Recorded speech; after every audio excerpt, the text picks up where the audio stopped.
neuroscience and psychology, the concepts of love and fear are more than just emotions. They relate to how the deepest unconscious regions of our brain operate, how the reptilian brain only craves what it lacks and is unaware of what it takes for granted, and how what we believe we lack ends up defining what we love. And by gaining insight into the realms of our unconscious mind and the reality that it emerges from, we are presented with a choice. The most important decision that we make is whether we believe we live in a friendly or a hostile universe. While this quote from Albert Einstein sounds relatable, one can wonder why a man of his profound intelligence would specifically claim this is the most important decision we make. This documentary answers that question.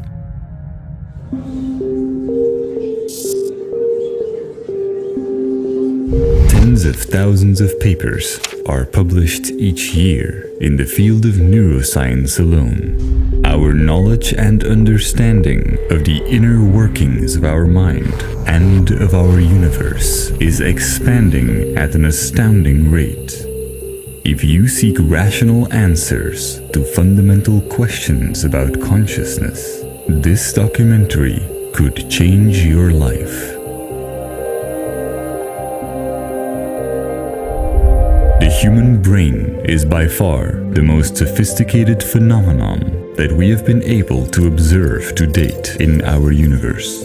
And after decades of neuroscience, we still have endless questions about this mysterious structure that holds as many neurons as there may be stars in our galaxy. Yet we do not have to veer far into hypotheticals or resort to superstition to answer some of our deepest existential questions. One of the most baffling observations has been that some experiments seem to reveal two distinct personalities or streams of consciousness present in our brain, one in each hemisphere, and only one of these two can talk. Under the right conditions, neurologists have even been able to ask questions to each hemisphere separately, resulting in cases where a person would say he is not religious when asked in conversation, while when this person sees the question in writing, the mute hemisphere responds by writing down its own answer, in some cases disagreeing with the other hemisphere. Many more experiments that reveal similar results indicate that this is more than a random oddity or hallucination, but instead some legitimate form of split or double consciousness taking place in our brain. Fortunately, this strange disagreement between both hemispheres only occurs when the connection between them is broken. As long as they are connected, they try to cooperate and create the perception that we are a singular individual. So where exactly are we located inside the brain? If science can pinpoint those parts of the brain that are largely responsible for language, mathematics, specific primal emotions, and so forth, what does it say about the parts of the brain that make up the core of what we are? Not only have scientists, despite their best efforts, not been able to locate such a region in the brain, but all evidence even points towards this core not existing. It has become more and more clear that in this miniature universe of the brain, roughly 100 billion neurons all act by themselves and communicate with each other, as if the brain is an astonishingly complex vehicle without a driver, a computer without a CPU, In our quest for finding some sort of core of what we are, we could look even deeper and zoom in on the basic building blocks of what our brain is made of. But if we peer into the individual molecules that make up our neurons, our findings become even more counterintuitive. Not only will we not find any mysterious trace of a soul, we will also not bump into any kind of marble-like structures that high school physics taught us are the tiny particles that everything else is made of.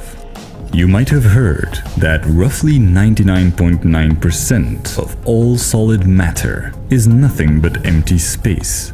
This is true, but zooming into the 0.1% that should consist of the stuff that everything is made of only results in showing us a different kind of emptiness. The electrons, the quarks, all the fundamental particles are not solid objects.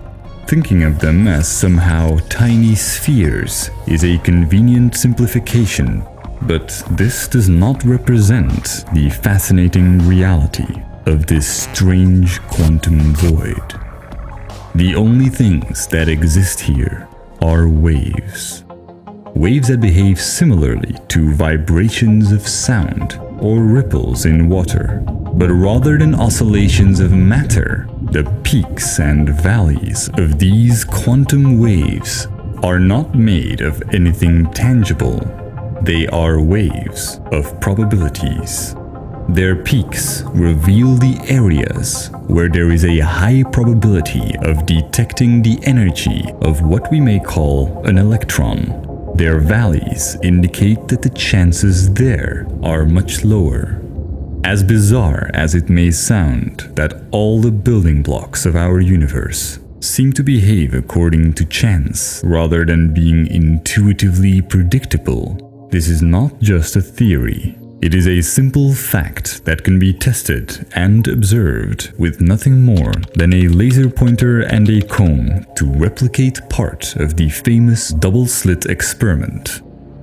The counterintuitiveness of this discovery has been the root of popular misinterpretations and metaphysical confusion, where it's been described as particles being aware and knowing that they're being observed, or the universe being influenced by the power of our thinking. The truth is at least equally fascinating. The real principle at work is that if we cannot know where a particle is, it exists only as a probability wave that tells us where the particle is more or less likely to be found. And only when we take action to measure where the particle could be, the wave will suddenly cease to exist and the particle reveals itself. The particle has no defined location until we make the measurement. This is why we say that light, for example, is both a wave and a particle. But this quantum weirdness does not just apply to light. It applies to all the particles that everything is made of.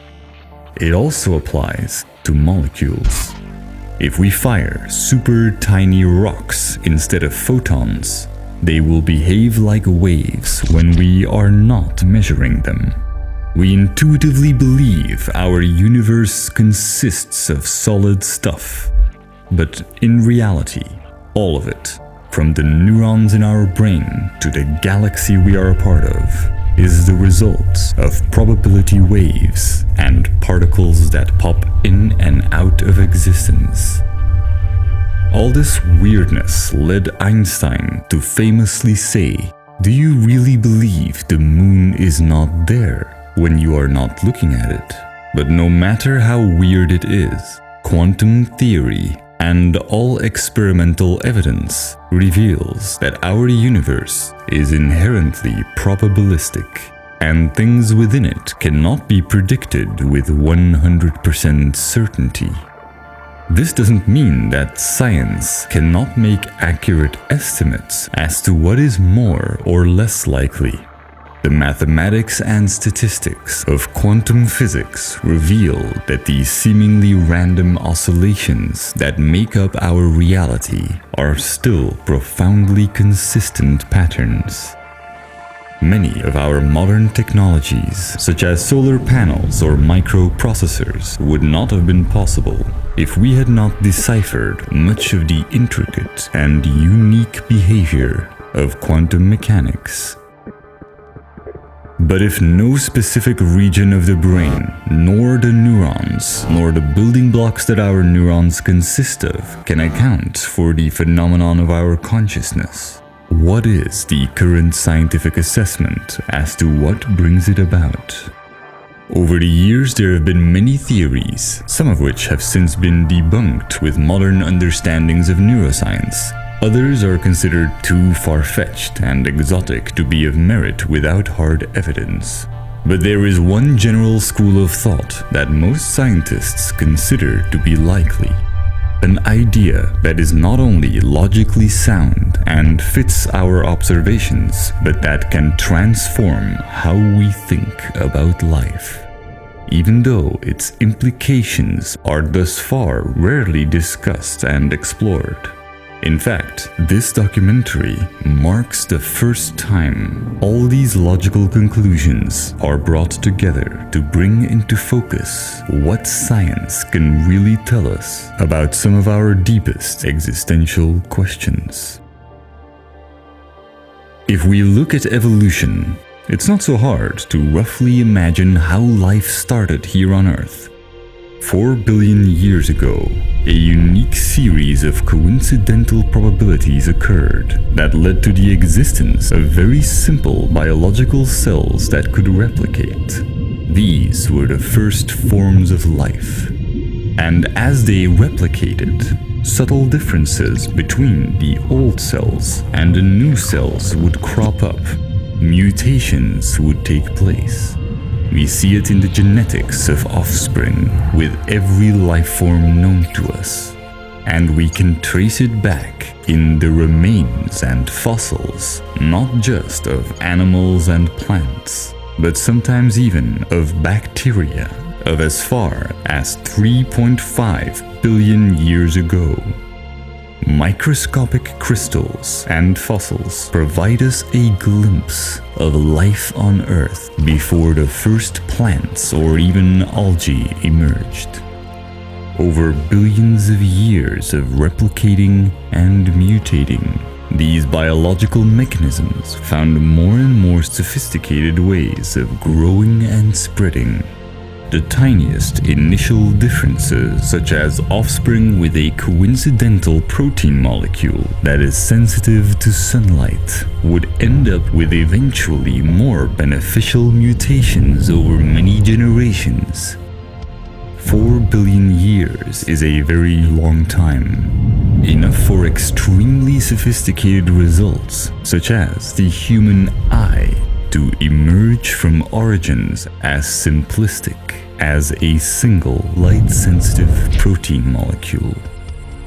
As a result, even our most advanced technologies are often still no match for some of the mechanisms that have taken evolution eons to engineer. But when we begin to contemplate early animal life and observe its beautiful legacy all around us, wherein we constantly recognize parts of our primal selves, it is tempting to wonder why, in the process of evolution, there emerged this phenomenon of consciousness that has bewildered and confounded philosophers and mystics since the dawn of humanity's tribal structures. To approach this scientifically, we cannot allow consciousness' elusive nature to be a reason for giving up on trying to understand it. Because if consciousness is not a magical exception and is rather a direct or indirect consequence of evolution, the scientific conclusion is straightforward. just like every other feature of the human brain and body. Experience or consciousness is a tool that evolution has engineered for us through billions of years of mutations. Conscious forms of life showed a richer capacity for learning and course correcting, so evolution favored this development and nurtured it to a point where we became sentient, self-aware, and capable of interpreting our own evolutionary drives and our purpose in ways that can even go against our own survival if we so choose. So how would science then describe the mechanism of consciousness? Surprisingly, most scientists do theorize that consciousness is not simply inside our brain. Consciousness is generally considered to be an emergent phenomenon of the brain, meaning that consciousness happens when enough activity takes place in the brain in a way that can be compared to how music emerges from a record player. The music is not anywhere to be found inside the record player. Intuitively, we tend to say the music is on the record, but even there, we really only find a circular vinyl disc with peculiar grooves. It does not produce any sound or music at all. It is only when the mechanisms of the record player are activated in a certain way that all its activity produces an emergent phenomenon that we call music. Consciousness is somewhat similar. We cannot physically locate it at one point or in one area. And if we zoom in on the gray matter of our brain, we find as much evidence for consciousness as we find tiny marbles inside a molecule. None at all.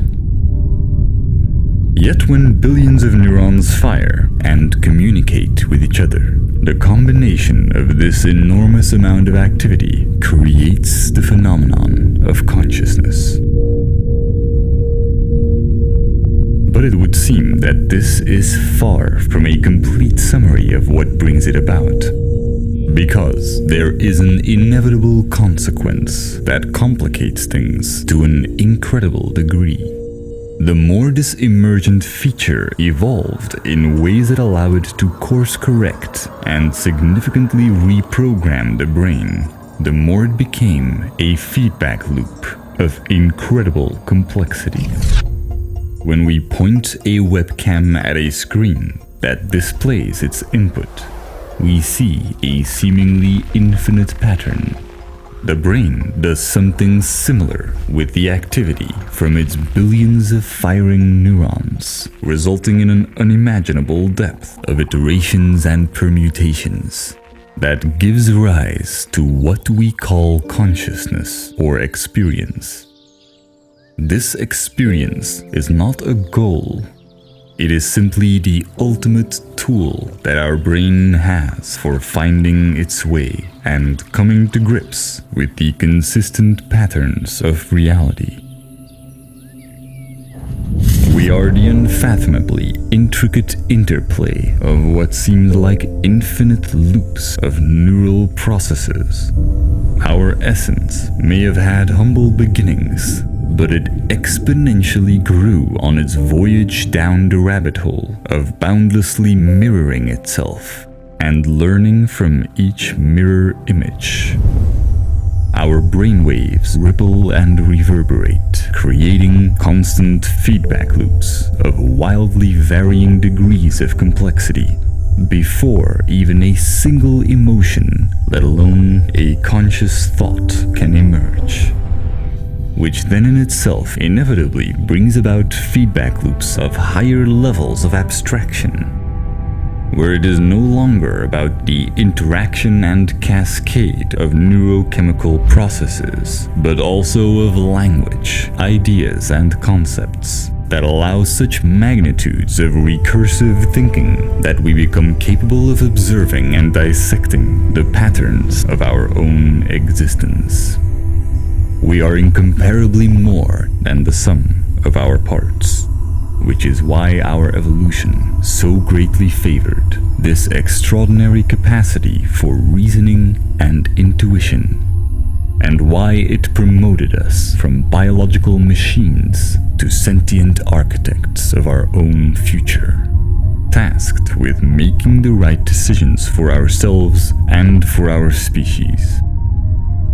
We are a feedback loop that is, depending on how we choose to live, to greater or lesser extent, aware of its own mechanisms. We must also factor in the brain's remarkable ability for changing itself. This is called neuroplasticity. Whatever it is that we are doing at any point in time, we are training our brain to become better at performing those actions, for better or for worse.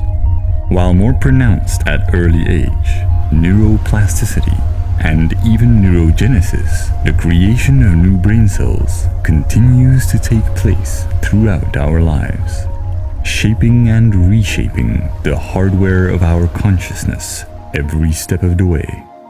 And while human beings have a remarkable capacity for rationality, enabling us to fly rockets to the moon and build incredible machinery that allows us to dissect the fabric of the universe, we are also very emotional creatures.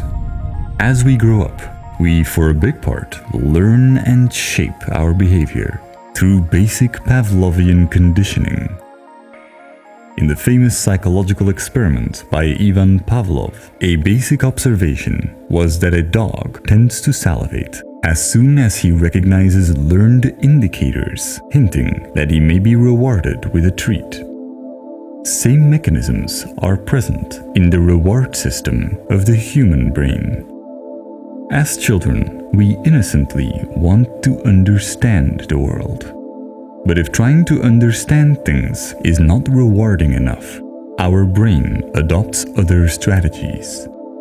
An unfortunate phenomenon often observed in psychology, and also once famously described by Carl Sagan, is that kindergartners or first-grade kids tend to be sincere science enthusiasts with a genuine sense of wonder as they question everything around them. But talk to children in the 12th grade, and much of this curiosity has become extinguished. If our natural tendency to logically question things is discouraged, and we are instead rewarded for actions that we often don't see the meaning of, the brain adapts to this and gradually gives up on independent logical inquiry. Instead, we become disproportionately dedicated to seeking approval of others. Our opinions, our identity, our way of life ends up depending on how we are judged by our social circle and by society at large. At the time of recording this documentary, fake news, post-truth, and so-called alternative facts are much discussed topics, but these are mere symptoms of a much deeper problem, one that goes beyond misinformation and imperfect social media algorithms. And while we may not be aware of it, the Pavlovian conditioning from our contemporary culture deeply defines how we look at life, and by extension, how we intuitively perceive consciousness. To understand just how much culture constantly evolves while it shapes our behaviors and beliefs, it can be helpful to look at how much has changed even in recent history. Only around 15 years ago, it was controversial to ban smoking, and cell phones were considered inappropriate for teenagers or for use on public transport. 10 years ago, we could barely imagine why anyone would want to put random thoughts along with personal pictures on the internet for everyone to see. Now just about everyone, including parents and grandparents, have active Facebook accounts. And in only a few years, taking selfies went from a strange and narcissistic habit to a cultural norm.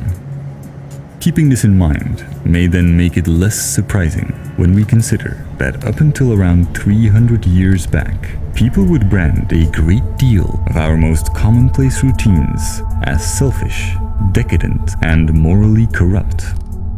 As trivial and innocent of an act like buying a box of our favorite cereals would fall into this category. While society gradually improves and evolves over large periods of time, our culture takes many twists and turns along the way, some of which move us closer to valuing facts over fiction, some of which do not.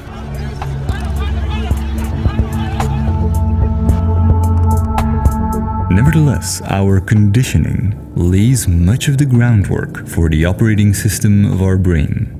In a constellation of brain regions known as the default mode network, information is constantly being processed, even when we are seemingly at rest.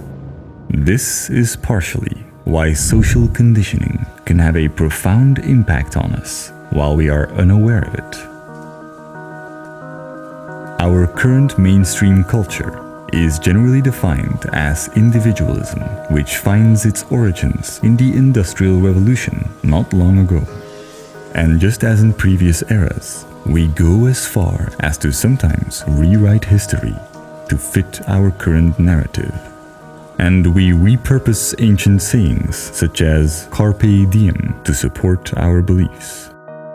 The complete sentence of the old Latin poem roughly translates to do what you can today to make tomorrow better, and it had no connection with indulging in personal desires.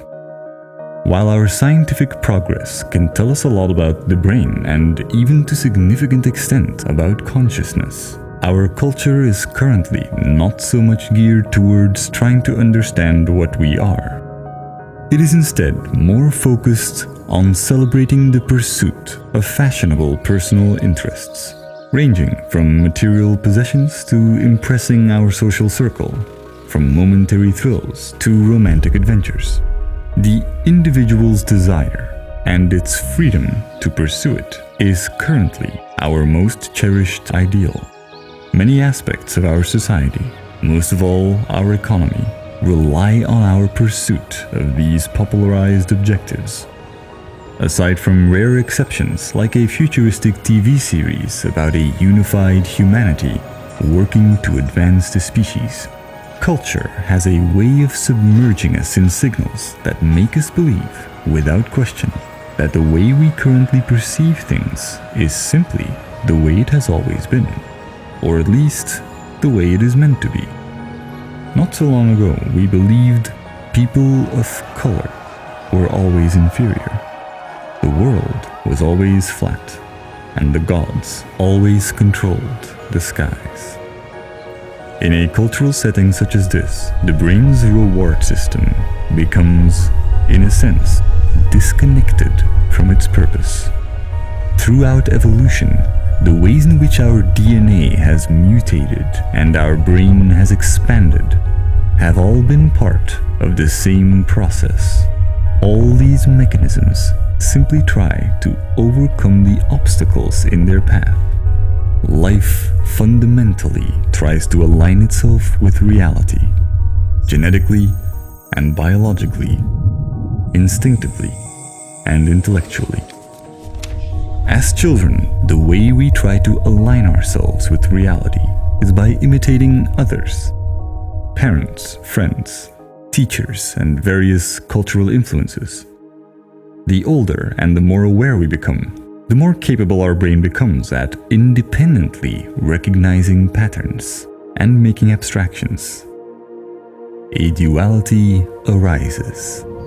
We possess the intelligence to grasp the consequences of our actions and of our inaction, yet our Pavlovian reward-seeking urges pull us in other directions, such as living up to the expectations of society and family. We feel fragile and dependent on the judgment of others. Because our reward system values their approval more than logical deduction. We feel little satisfaction or even discouragement when acting upon our own independent, rational judgment. This confusing duality is a natural consequence of a society wherein we never really grow up. We seek the approval of our guardians when we are young, and we continue to seek approval of whichever forces take over as we grow older. We become eternal validation seekers. Neurons cluster together to create hierarchies that end up determining the things we value most. In recent years, neuroscientists are even beginning to come up with mathematical formulas that describe the exact way in which these hierarchies are formed and how they process information. Different clusters of neurons talk to each other in a beautifully organized fashion to, among other things, figure out whether or not the reward system should be activated, a process that largely depends on our conditioning and differs for each person. Learning what someone's reward system is primarily drawn to often makes their behavior surprisingly easy to map and understand. We can much better comprehend the cold-heartedness of a career-fixated individual if success or social validation is what he or she craves more than anything else, or the sacrifice of someone who spends all resources helping siblings or parents if family is this person's core drive. The blindness of a person who primarily chases romantic adventures or the carelessness of a hedonistic thrill seeker. We often create many additional rationales around our actions to obscure our fundamental motivation. The collection of these rationalizations is what constitutes our identity. Throughout our lives, we may encounter milestones where our core value changes as a result of a paradigm shift or an identity crisis. Analyzing one's own actions over the years through deep reflection or the practice of writing down an overview of one's key choices in life can easily reveal what this core value is for you. This can be an experience that is both enlightening and sobering, as it makes us see that our choices are rarely informed by the rationalizations we afterwards come up with. They are mostly the result of a childish attachment that lurks in our subconscious. And the more self-aware we become, the more we feel a dissatisfaction with the pursuit of hollow goals. But this is not a deterministic trap that we cannot escape from. We live in a probabilistic universe where nothing is set in stone. Rather than vaguely philosophize about the nature of free will, we can deduce that the feedback loop of consciousness plays an active role in processing information and making decisions. It has a say in what our most deeply rooted core motivations are. Concepts and ideas only have power over us when we emotionally invest and hold on to them. This brings up the question, in light of all this knowledge, how do we correct our course? How do we truly find meaning in our lives and experience the kind of fulfillment that most of us only catch glimpses of from time to time? It turns out that science has more answers in these regards than is commonly assumed. It is widely understood that logic is our most powerful ally in understanding and approaching reality. More than a cold and blunt instrument for calculation, it is the closest thing to a force that holds our universe together. Our advances in physics continue to reveal a mathematical framework underpinning anything and everything in our reality. Without these consistent patterns, nothing would exist. Without its exquisite dance of aeons of genetic iterations, we would not be able to think or feel. We often see logic as the opposite of emotion, but instead it is the engine of our emotions. and it provides reliable answers when we are frustrated or confused. Logic is what creates rhythm or structure. It is fundamental in the melody of music and the colors and symmetry of flowers. It creates biological machinery so intricate and rich that they can become self-aware, capable of love and selflessness, and able to observe the majestic logical patterns that created them. We can trace our origins and the molecules in our body back to the stars in which they were created and see that we are all connected. Over billions of years, these molecules configured themselves into complex units that we call human beings. These units are like cells in the body of humanity, wired to evolve and move it forward. This is why we have a deep desire to find meaning, to find an existential equilibrium. Evolution has fundamentally programmed us so that we want our beliefs to align with reality. Logic is, in a sense, the prime directive of our consciousness. We must value it as such if we want to break free from the clutches of hollow reward mechanisms. Evolution has put the feedback loop of experience in control of our brain. We make the calls. And while we intuitively navigate reality with the compass of our reward system, we can change how this system operates. This is what happens in paradigm shifts or identity crises, in religious transformations, or in the minds of many first-time parents. The reward system shifts its dominant focus. It is easy to think in absurd stereotypes when we imagine a person primarily driven by logic.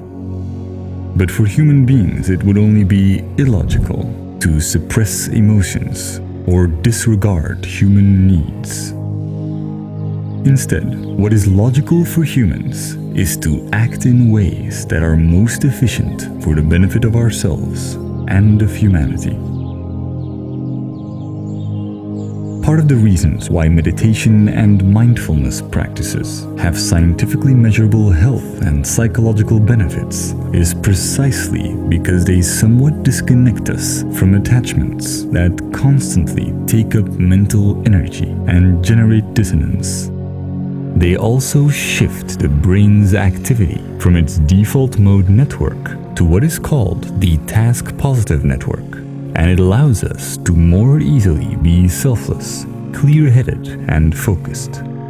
The simple act of intently putting focus on our breathing throughout the day is enough to make this happen. It creates an awareness that is often described as being in the present or being in a state of flow, wherein rather than identifying with our thoughts, we become an observer of them and are much more inclined to follow reason over impulse. We become more capable of adjusting our beliefs and making conscious choices that rewire our brain's reward system. We can observe clear improvements in how, over the centuries, common subconscious core values have shifted away from things like superstition. Perhaps at some point in our future, our cultures will find common ground in simply valuing logic. As a society, we're currently still too obsessed with trivial differences and preferences to make such a drastic leap. But as individuals, we are fortunate to live in a time where we have the freedom to question our cultural beliefs and choose our own path. Even our core values that hold tremendous power over us and have been ingrained in our minds through decades of conditioning can be changed.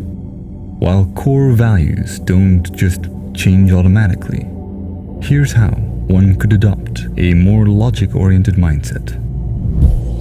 The first step would be to ensure one has a genuine appreciation for logic, something that much of the audience watching this video may already have.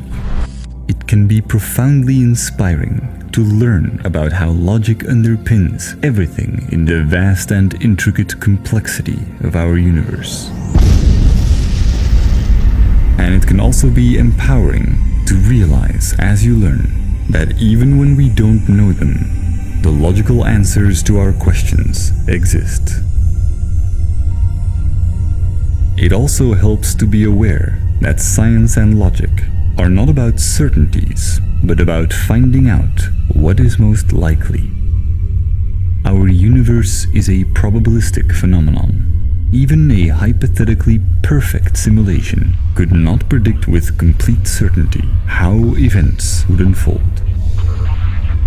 There is a profound sense of acceptance in acknowledging that nothing is ever truly certain. But with our brain's ability to reason, we can come up with pretty good approximations of what the best course of action is at every point in our lives. This first step can be achieved simply by reflection or learning about logic and science from books and documentaries, or rewatching this video. Step 2 is to identify your current core value. Find what emotionally drives you. In this step, you pinpoint what it is that throughout your life, your reward system has turned into its primary focus. It could simply be comfort, success, or social validation. Making the conscious leap to adopt logic as a core value is step 3. This resolution is not about just implementing new habits, but rather about fundamentally committing to doing the right thing at any time, depending on your knowledge and the logical connections you make. Finding the courage and truly making this click can be a euphoric or liberating experience. There is a wealth of knowledge and insight available online on how this can be achieved for those who find it difficult. Although this difficulty is often an illusion that simply takes some bravery to overcome. What has been observed thus far among people who go through this transformation is that those who ultimately make this leap with the intention of elevating their experience will eventually lose this newfound awareness. This is not due to a lack of discipline, but rather due to a fundamental misunderstanding regarding consciousness that we are deeply conditioned with. It is a fallacy that most of us never verbalize or are even aware of, and that sits at the heart of our misconceptions regarding our experience. You believe that there is a you inside the brain.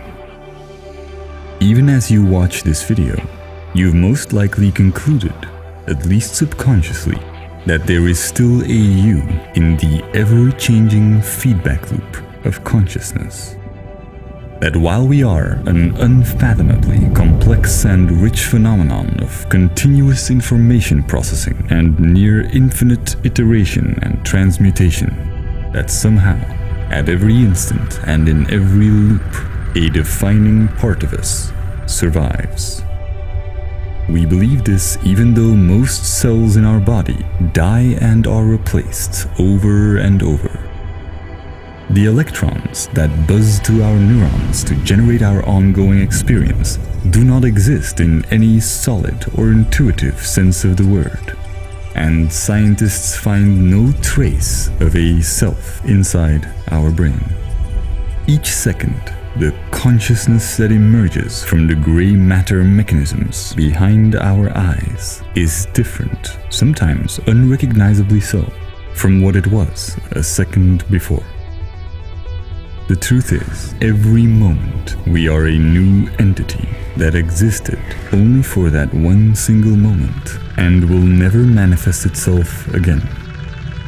No experience can truly be replicated.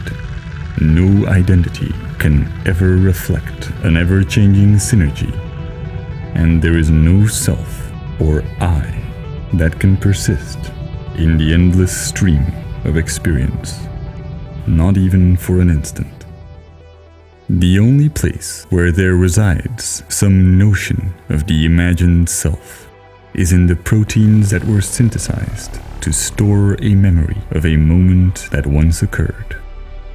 As if the feedback loop of consciousness at that moment wrote in the machinery of our neurons, I was here, so that the next iteration, the next loop that a new experience emerges from, might learn from it.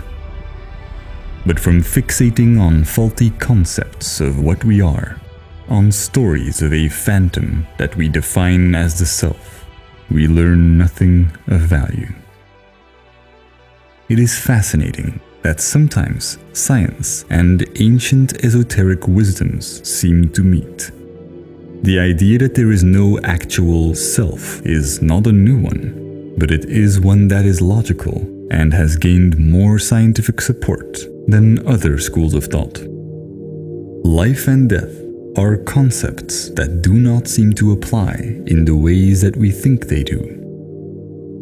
Beyond outdated philosophical or religious notions, we have no reasons at all to believe the human organism is inhabited by a spirit, but rather by a mere infinity of consciousnesses over time, and each manifestation is much more than a mere expression of our brain's neural activity.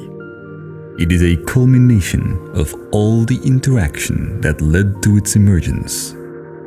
Consciousness does not emerge from the brain like a genie from a bottle. In fact, without any influence from society, in cases where children grow up in isolation, not raised by humans but among animals, the brain does not adapt to the use of language and becomes forever incapable of speaking or even conceptually thinking in the ways that we constantly do. So much of what we tend to label as intrinsic personality cannot even exist on a basic level without sufficient interaction. Consciousness emerges from the vast interplay of stardust becoming aware. Aeons of genetic mutation, thousands of generations laying the groundwork of language and culture necessary to form complex thoughts. And finally, our current society's conditioning, education, social influences, and parental guidance. All elements combine to generate electrochemical fireworks inside our neurons, to eventually create these instances of experience. All of it is interconnected. There are no limits or borders in what is a part of our existence. Nothing is external. Even from a basic neurological perspective, everything takes place within our consciousness. It comes as no surprise then that the most intellectually and emotionally satisfying programming that our brain is capable of running is fundamentally selfless. The more we dismantle the hologram of our imaginary self, the more easily we accept our evolutionary drive to care for others, and the more capable we are of understanding the sinister foundation of our individualistic conditioning. Our history is full of examples where mainstream narratives successfully hypnotize us into complacency and inaction, as they attempt to blind or distract us from the damage we are doing. Some of the most iconic examples, the Holocaust and slavery, took place within the past few generations. Our inner selfish monster that we create as a coping mechanism for our fears and uncertainties does not reflect what we really are, even though its influence runs deep, since we begin the process of identifying and labeling ourselves very early on in life. As children, we don't know any better. and we often end up blaming ourselves for things that were either beyond our control or actions that we did not yet understand the consequences of. We gradually and subconsciously create flawed beliefs that inhibit us. But beneath all of this remains what analytical psychology calls the inner child. This is why many forms of therapy and meditation focus on seeing our thoughts and emotions, even our mind, as separate from us. These practices have been well documented to have profound effects on us. The more mindful we are, the more easily we see our own values and beliefs as an observer, which allows us to change the ones that hold us back.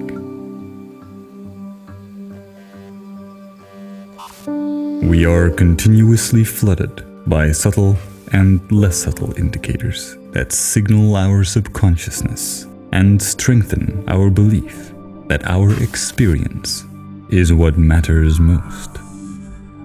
We celebrate kindness and generosity strictly within specific cultural confines, where the narrative is usually as follows.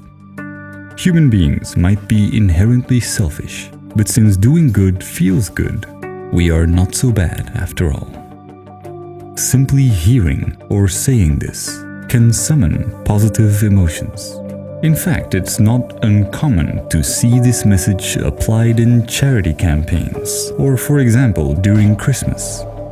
It's been repeated to us in literal as well as subliminal ways, to the point that it became an omnipresent and oddly comforting belief that unfortunately has gaping inconsistencies and horrific implications.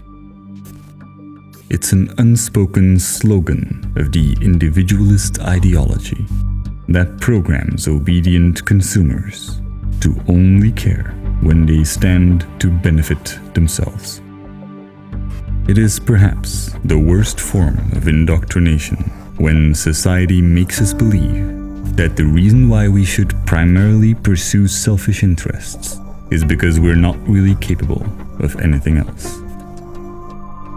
As we grow up, this becomes a self-fulfilling prophecy, because by valuing experience above all, we legitimately turn into a population of selfish drones.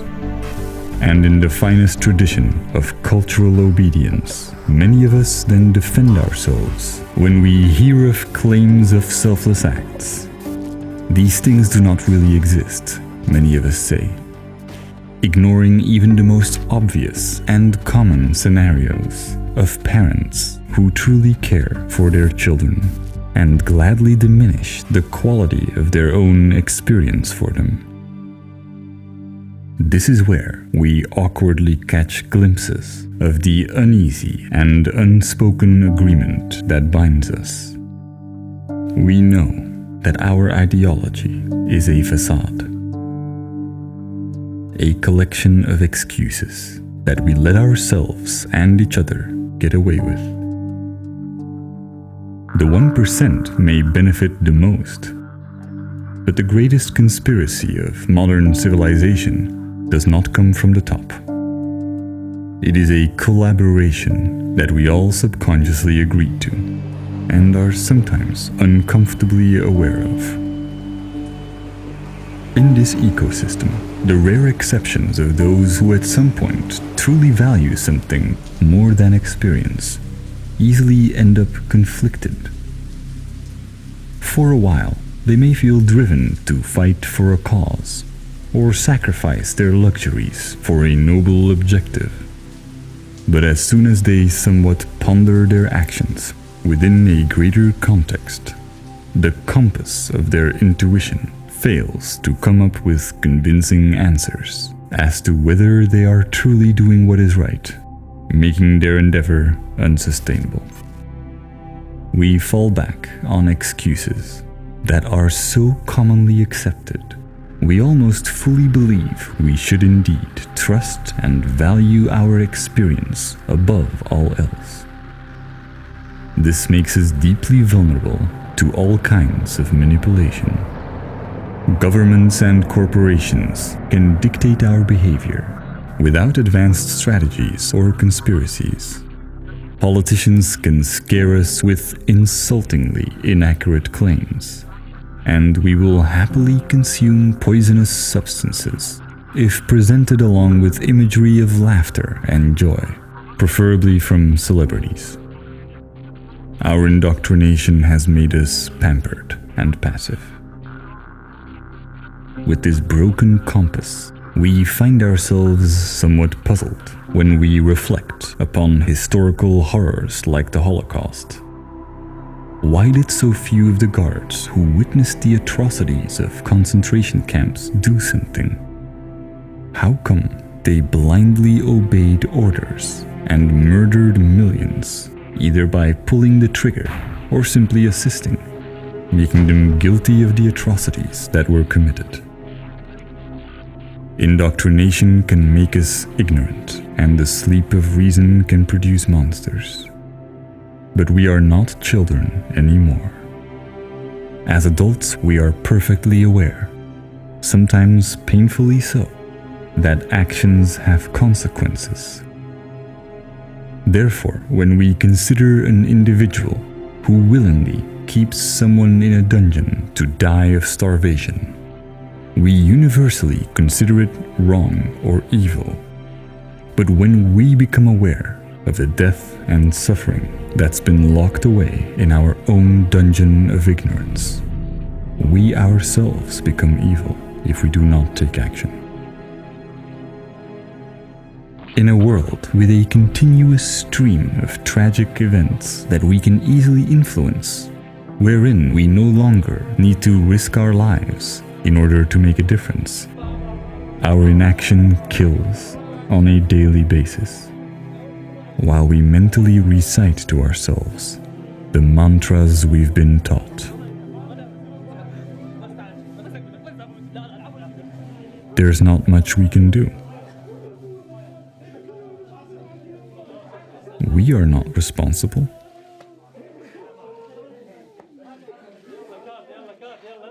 They are far away. Perhaps they even deserved it. For all our progress, we can sound eerily similar to horrific echoes of the past. We didn't know. We were just following orders. Our culture has installed in our brains a colossal switchboard of excuses, and there are many options for every occasion. It begins when we as children start to recognize the absurdity of many of the expectations placed upon us, and innocently look for ways to dodge them. It becomes less innocent as we become more aware. Most of us grow older, but don't grow up. Because it's not in our society's best interest to guide us into maturity. There is no profit to be made from it. So we band together in how we excuse our behavior and silently agree to conceal each other's hypocrisy. Confrontations that do take place are met with empty defenses. What about you? What about the government? I have to think about my future. This offends me. This is my belief. This is my opinion. But whether arguing against global warming or vaccinations, for socialism or capitalism, for social justice or against political correctness, our opinions and beliefs do not dictate reality. Our identities and our rhetoric are meaningless compared to the consequences of our inaction. And our innocent strategy of excuses that once allowed us to skip our homework is no longer innocent among adults who are confronted with reality. that mechanism has run its course. The only teacher who now has authority to assign our tasks and judge our excuses is our own inner voice of reason. When we selflessly resolve to adopt logic as a core value, it sets us free from our fragile dependence of the judgment of others.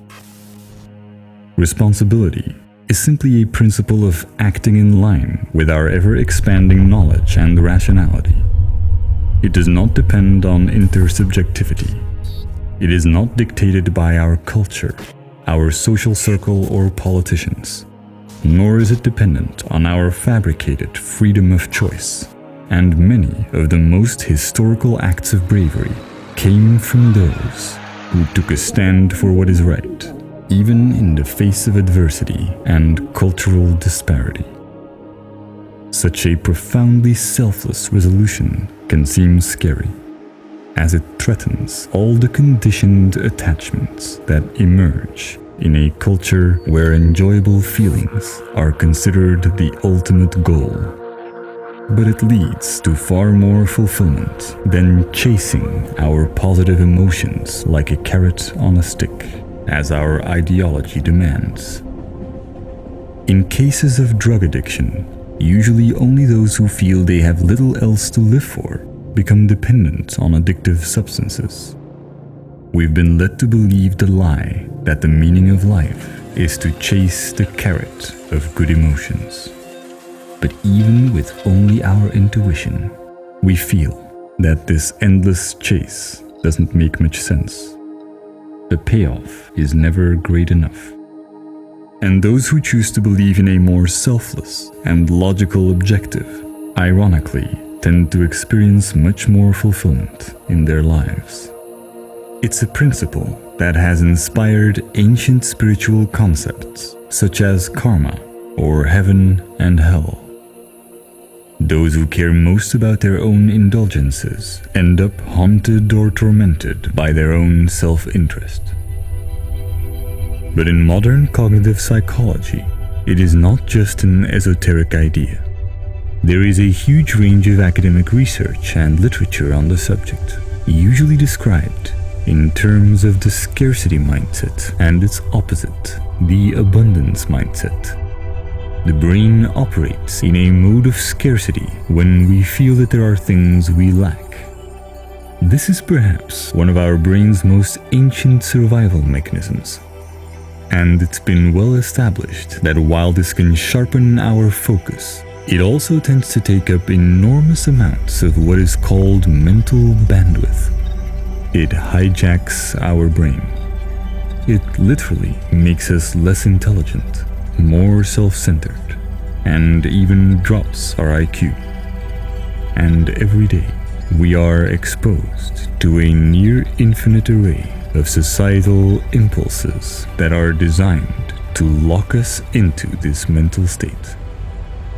From a very young age onwards, we are deeply programmed with a set of requirements that must be fulfilled in order for us to experience abundance. Requirements that are often so elusive that we become mostly entrapped in the scarcity mindset. But as soon as we see through this, which can be achieved in many ways, we are able to distinguish truth from indoctrination, to dispel our confusion and dissolve our apathy. This presents us with a choice on how we lead our lives. If we make life about ourselves, we choose to see everything through a lens of what we can take rather than give back. But we intuitively sense that we are not doing what is right and feel unworthy of being truly loved. And we either attempt to make peace with this, or we succumb to insecurity and prefer to obfuscate the truth. But if love is defined as unconditional giving, then love is all around us. It is in the structures left behind by our ancestors and the heritage of our grandparents. It is in the care our parents have given us and the cells that make up what we are. It is in the social structures and the safety nets that are forged into laws to protect us.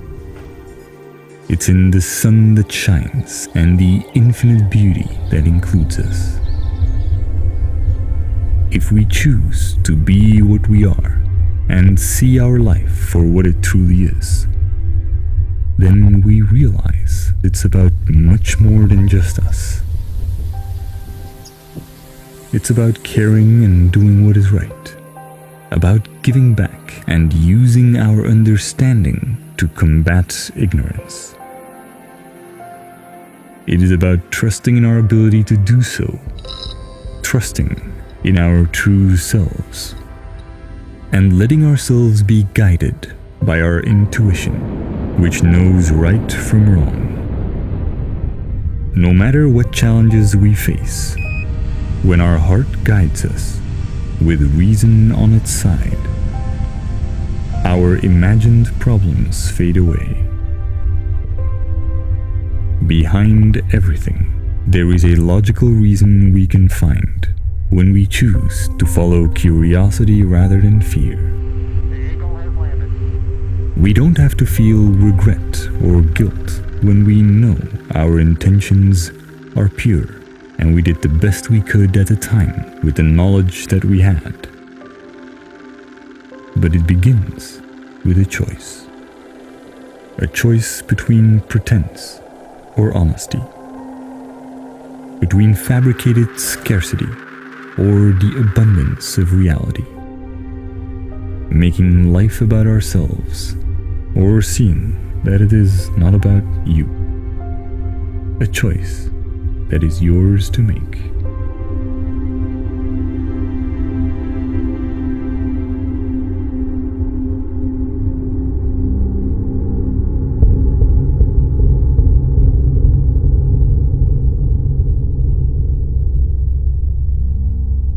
The world can seem like a cold and dark place when this knowledge leads us to recognize the selfish motives behind people's actions and how it causes idealistic movements to scatter and fall apart. But with these insights, those who choose to not make life about themselves can seek out and trust each other. This documentary illustrates how everyone has this choice, but it will require a global movement where those who truly care take action, organize, and unite to bring about real change.